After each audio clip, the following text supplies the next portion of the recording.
Hello everybody and welcome back to Red Eagle Politics. Make sure you like this video down below and subscribe to the channel if you are new.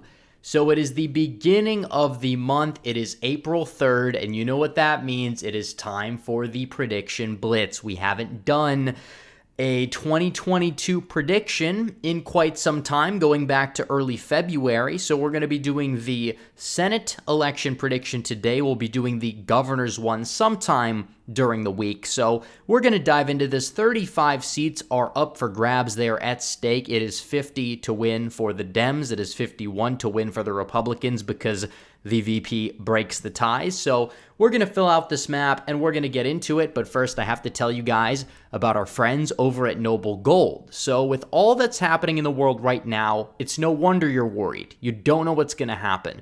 And that's why you need the certainty of gold and silver in your investments. Precious metals will keep you safe from inflation and financial turmoil. And this month, for every qualified IRA, you'll get an incredible 3-ounce silver American Virtue coin completely free as a thank you. You know what to do. Call 877-646-5347 now to find out more, or visit noblegoldinvestments.com. Also, by the way, make sure if you haven't already yet, you can become a member at redeaglepolitics.com for just $5 a month. That's 16 cents a day. You get access to all my latest exclusive videos you're not going to find on YouTube, including the most recent one talking about Sarah Palin's congressional run, as well as all of the latest blog posts, and you can join the Discord server, join the community as well. Again, that is redeaglepolitics.com. The link for that is in the description down below. So we're going to get into this. We're going to fill out all of the safe states first, but it's important to note the current state of the national environment when we're taking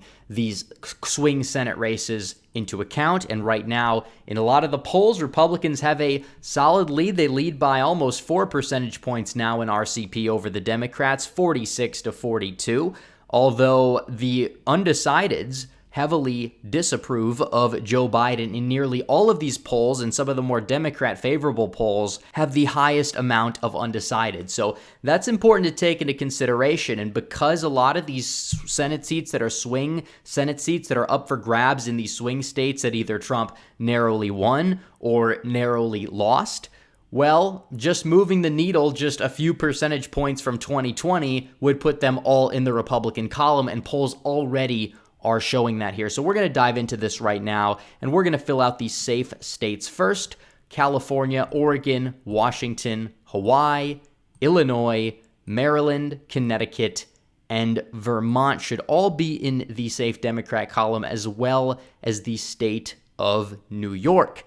Now, in the safe Republican column, we have North Dakota, South Dakota, Kansas, Oklahoma, and Oklahoma's special election, Arkansas, Louisiana, Alabama, Kentucky, South Carolina, Missouri, Iowa, Indiana, and Ohio, as well as Utah, Idaho, and Alaska. Now, keep in mind, in a lot of these safe red states, there are going to be high-profile primaries. You already see what's going on in Alaska. You might see a primary challenge in North Dakota or South Dakota. In the recent poll among the North Dakota Republican primary, even John Hoeven barely won their endorsement.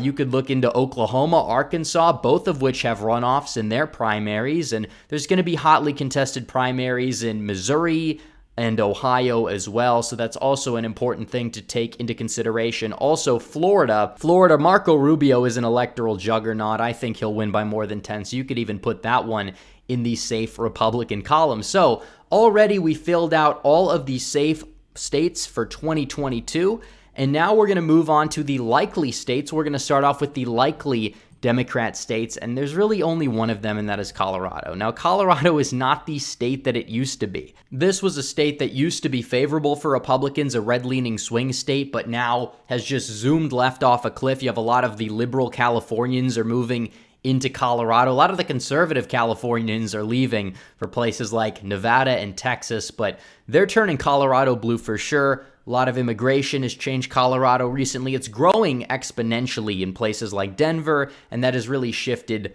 the balance of power there. Republicans are out of power, and the state is going left off a cliff, sadly. I mean, Michael Bennet in 2016, he won by 6.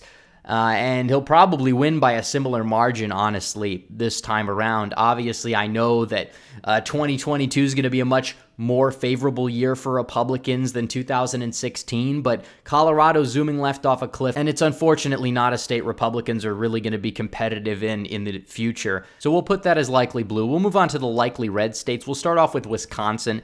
Wisconsin, Ron Johnson, fairly popular. He is running for re-election. Trump talked him into running, and in 2016, he ran against the former senator of that seat, Russ Feingold. He beat him by nearly 4 points, and that was not necessarily a red wave midterm year. Wisconsin is moving to the right. Trump is supporting Johnson.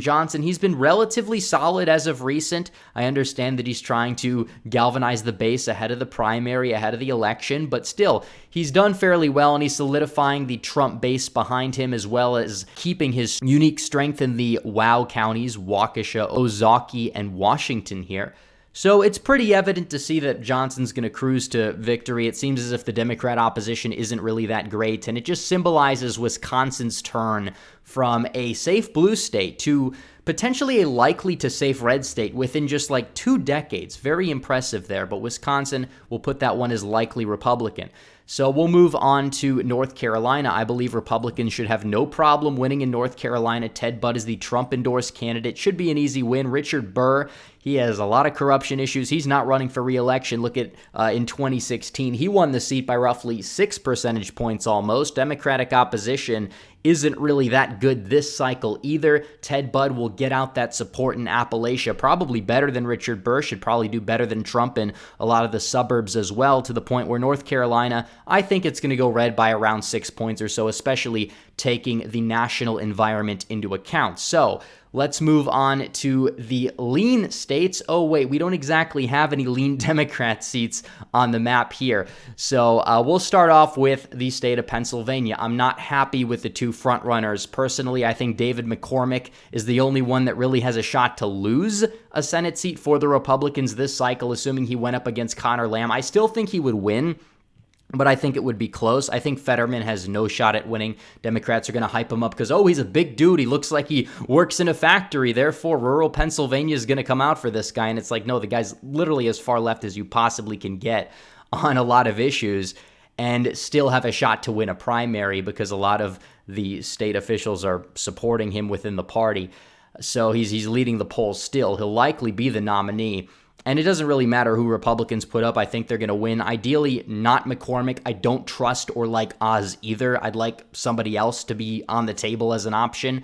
I don't know who that's going to be. We'll wait for the Trump endorsement. But either way, I think Pennsylvania stays in the Republican column. So we're at 50. Republicans need one more seat to win the Senate back for the first time in a few years. So that Senate seat will be Georgia. In this map, Georgia, Herschel Walker, the former football star, he was the Heisman winner in the state of Georgia. He played in the NFL, very successful running back, friend of Donald Trump, running a very good campaign so far. He's at like 70-80% in the primary polls. He's already running for the general election. He may even win by more than 5, but as of right now, I'll say he wins by around 4. Georgia is a changing state, admittedly.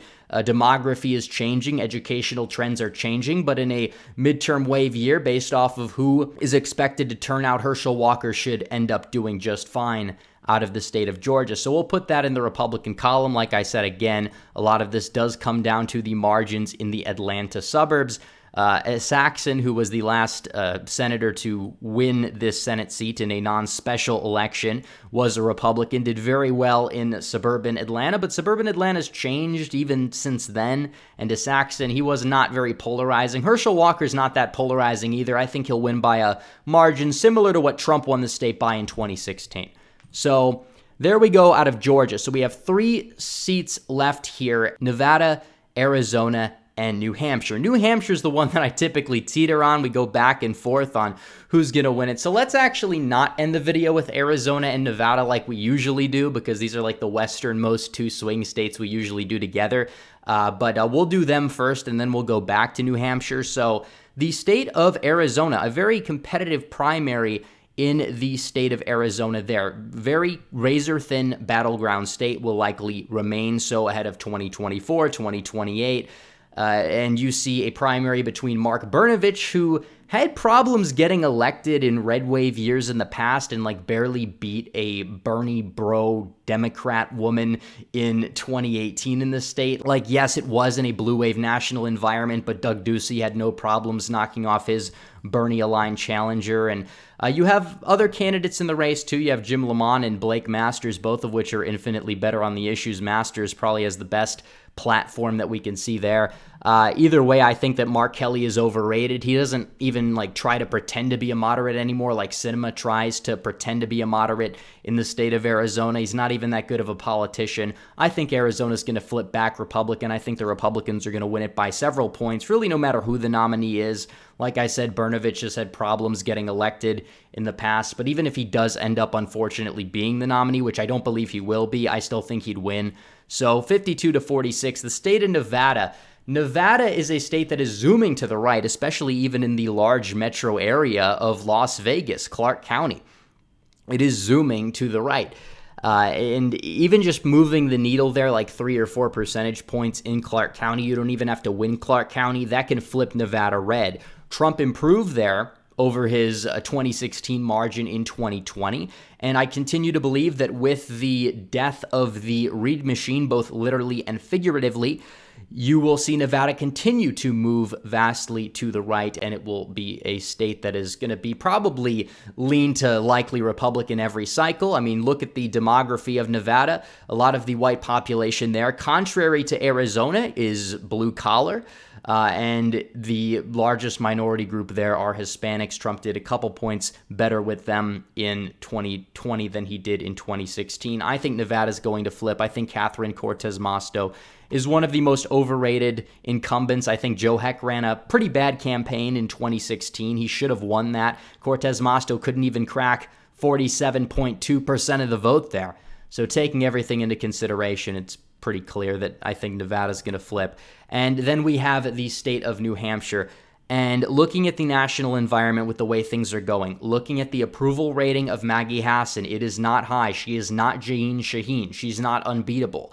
And the fact that you have this grassroots anti-Biden energy, given the fact that they're not exactly going to be super happy with Biden. They never really liked the incumbent president in New Hampshire. This is a common theme that we see with New Hampshire.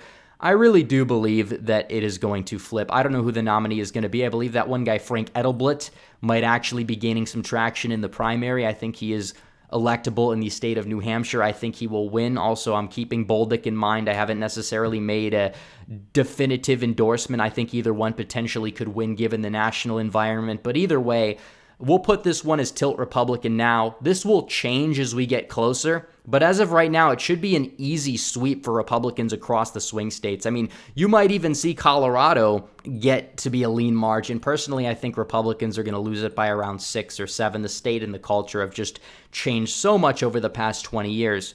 But either way, this should be an easy victory for Republicans. Hopefully they don't mess it up. And you're going to get some good senators in there too. And primaries matter. We've talked about that on the channel. I mean, getting rid of Murkowski in Alaska is basically another pickup, you could say, because Murkowski is a full-on rhino. There's no other real way to chalk it up.